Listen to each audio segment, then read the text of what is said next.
It is a 32-29 lead for the Cleveland Cavaliers, and now we bring in two gentlemen who are solely responsible for carrying LeBron James and the Cavaliers It was tough. to the 2016 NBA title. Here's the 10-year anniversary. It is. It's crazy. I'm coming back. Trust me. Well, by the way, based on how he's handled this broadcast so far, he's making sure that he doesn't have to pay for a meal or a drink. He has spoke so glowingly about you guys. Well, you're doing a good job. Here's Koby Altman, the president of the Cleveland Cavaliers. There is Jalen Tyson. So, how's your offseason been? Oh, man. It's been great. I mean, listen, it's tough the way we ended. A lot of expectations this year that we hadn't had in years past. And it's a space we want to live in. As Channing knows, like, for 4 straight years, we had expectations of finals. And that's a different space to live in. And we're excited to live in that space now. I think for me, is it harder to, now that you have championship aspirations and that pressure, to add the right piece? Or is it easier when you were trying to, or harder when you were trying to, like, rebuild that championship thing? I think the hardest part was getting the talent back to Cleveland. Right. You know, after LeBron left the second time, we had to rebuild it from the ground up. And we've done a great job in the draft. And then timely trades, obviously, Jared Allen and Donovan Mitchell. And now surrounding them with the talent to get to the next level is what we need to do. But I think this year it's internal growth. Obviously, Evan Mobley's still 24 years old and still growing. So his internal growth. Darius is 25. We're still young, but now we live in a space of let's try to get to that NBA Finals and see what we can do. And so around the edges, to your point, Channing, is what we're looking at. 6-point lead here for the Cavaliers, Shannon. Go ahead. There's Proctor firing on a 3. Niang is special. And now how do you find a kid like that? And then we were talking about how interesting it is that you get to see him, work with him now, and maybe stash him. It justifies the overseas budget you have for all the time you and Mike Ganji spend on a plane in Europe. Ganji's insane. I mean, he's way too many games overseas.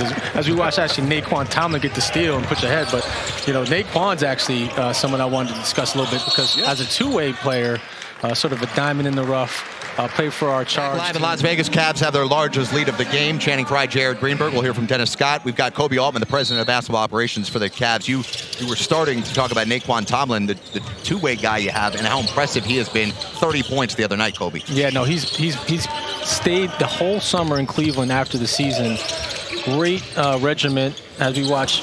Oh, man. Tyson missed that 3, but Tom has worked hard. I wanted to say also, Craig Porter is out with the injury, but him, Naquan, and Jalen have been in the gym since the season's been over, and this is sort of like their Super Bowl. They've been working really hard towards this.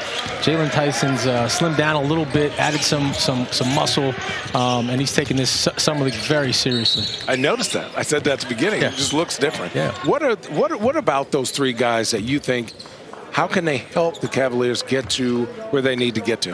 Well, I think everybody has talked about the second apron ad nauseum, and a team where we are. Can we rename that, by the way? I know it's we're in the second apron, but tough place. What we have to do is have young talent and that grows from within. You can't keep everybody. I think we've added a lot of value to players this year with Kenny. But now the young guys have to step up and fill some of the void because the second apron puts you in such a tough position. You know, Evan Mobley obviously getting Defensive Player of the Year, second team All-NBA. He jumps in salary, and so that puts downward pressure on your roster. And so guys like Jalen Tyson, Tyrese Proctor, who we drafted the 49th pick, we have to develop these guys internally to potentially become rotational players because it just becomes really difficult to keep everybody in that second apron. I spent a lot of time in Cleveland during the playoff run. Lucky you. I enjoyed myself. I tell you, you come to Cleveland, people are like, man, you this beautiful lake, and it's fun, and the food is great, and people are awesome. Once they get there, they're like, man, I didn't realize you had a lake. I'm like, well, it's a great lake, actually. Joakim Noah set you guys back a few years. It's kind of his fault. But there was a WNBA player that we won't bring up. That. Oh, my goodness. So we'll get her there. You know, we have the WNBA coming in 2028, and the women get to have the best of Cleveland, right? The 4 months of summer. Right, that's a good unbelievable.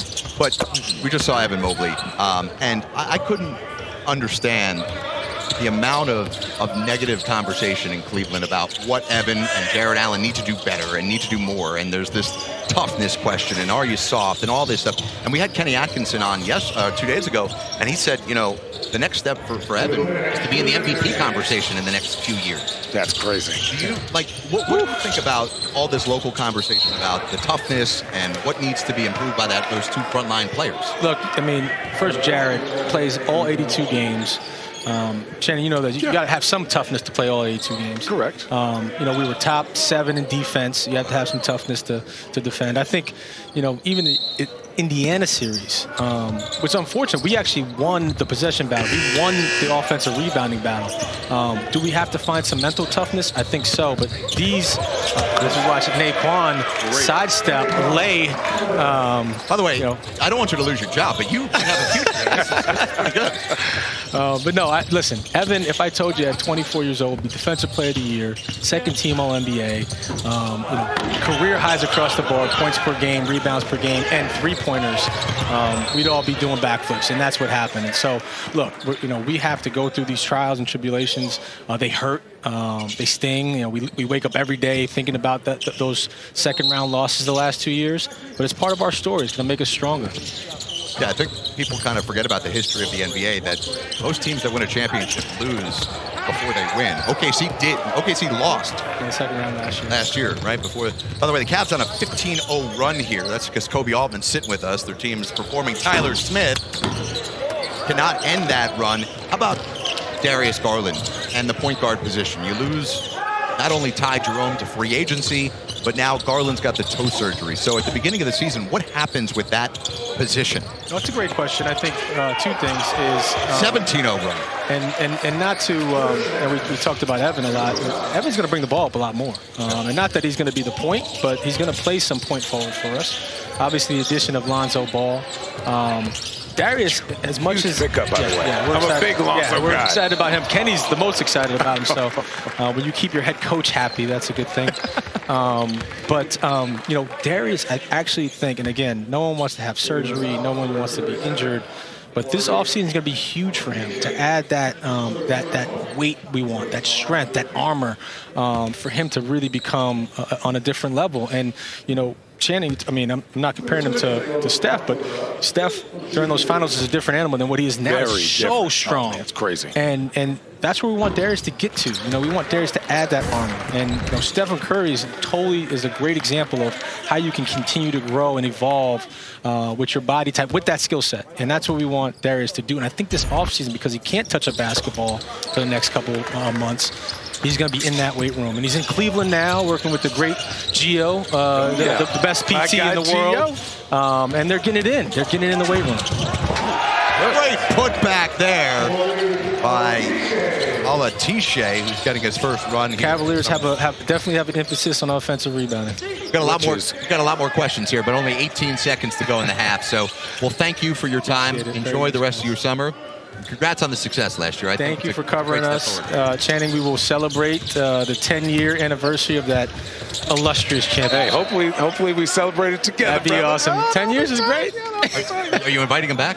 Yeah, of course. I'm coming back anyways. I'll be there at the end of the summer. I appreciate it. It's unbelievable.